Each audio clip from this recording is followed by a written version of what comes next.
क्या हुआ, आज ट्यूशन नहीं जाना? पापा आज मेरी तबीयत सही नहीं है। फिर एक नया बहाना।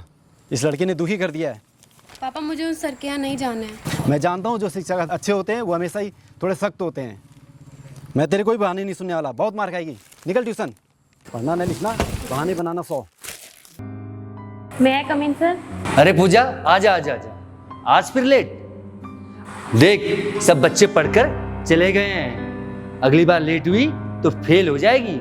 लेकिन मैं हूं ना, मेरी बात मानेगी तो पास हो जाएगी। समझी या नहीं समझी? अब तू इतनी छोटी भी नहीं है जो मेरी बात ना समझे। सर मुझे साइंस का चैप्टर समझा दो प्लीज। अरे तेरी राइटिंग कितनी गंदी है, ला मैं तुझे सिखाता हूँ राइटिंग कैसे बनानी है तुझे। अरे क्या हुआ?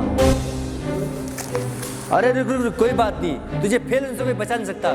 कल क्लास तो आएगी, तब बताऊंगा तुझे मैं।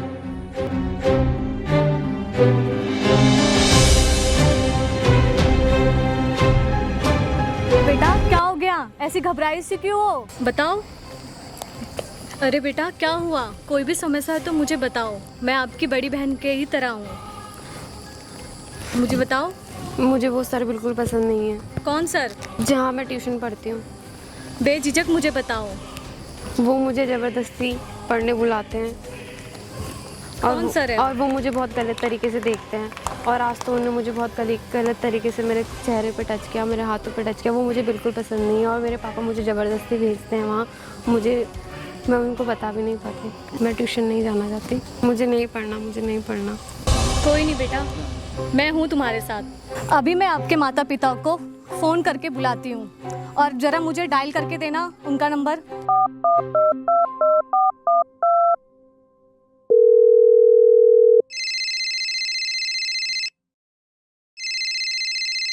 हेलो। नमस्कार, मैं नीता अग्रवाल, चाइल्ड हेल्पलाइन ऊधम सिंह नगर से बोल रही हूँ।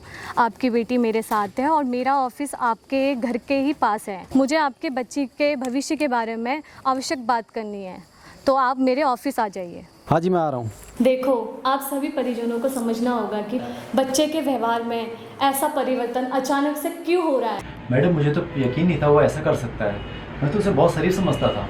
वो तो काफ़ी समय से मेरी बेटी को ट्यूशन पढ़ा रहा है। बच्चों के दोस्त बनकर ये जानने का प्रयास करें कि बच्चा किसी व्यक्ति विशेष को देखकर क्यों डरता है, चाहे उनका शिक्षक हो, चाहे उनका कोई रिश्तेदार हो, चाहे उनके आसपास का व्यक्ति विशेष क्यों ना हो। खासकर पेरेंट्स अपने बच्चों से प्यार से पता कर सकते हैं।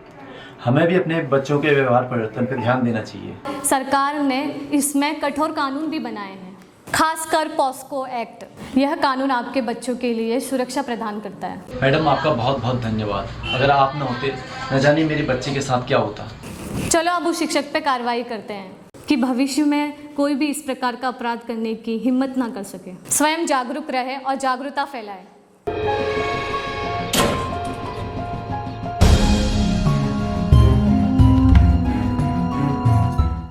जनपद के समस्त नागरिकों को मेरा नमस्कार।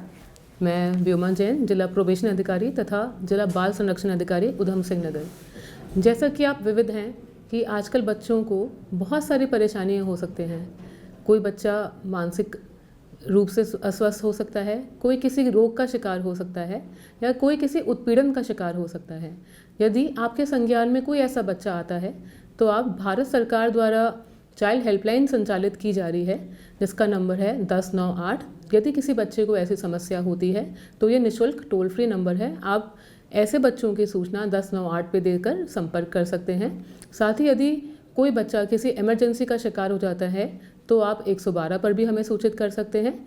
साथ ही भारत सरकार की WCT डिपार्टमेंट द्वारा NCPCR national commission for protection of child rights का भी एक पोर्टल है, जिसमें आप ऑनलाइन जाके अपनी शिकायत दर्ज कर सकते हैं। सभी बच्चों से, उनके माता पिता से मेरा अनुरोध है कि यदि आपके बच्चे में आपको कोई बदलाव दिखता है, वो चुप हो जाता है या फिर आपसे कुछ बात शेयर नहीं कर पाता है, तो इसका मतलब ये है कि आपको उसके तरफ ध्यान देने की आवश्यकता है और हो सकता है उसे किसी काउंसलिंग की या किसी सपोर्ट की ज़रूरत हो।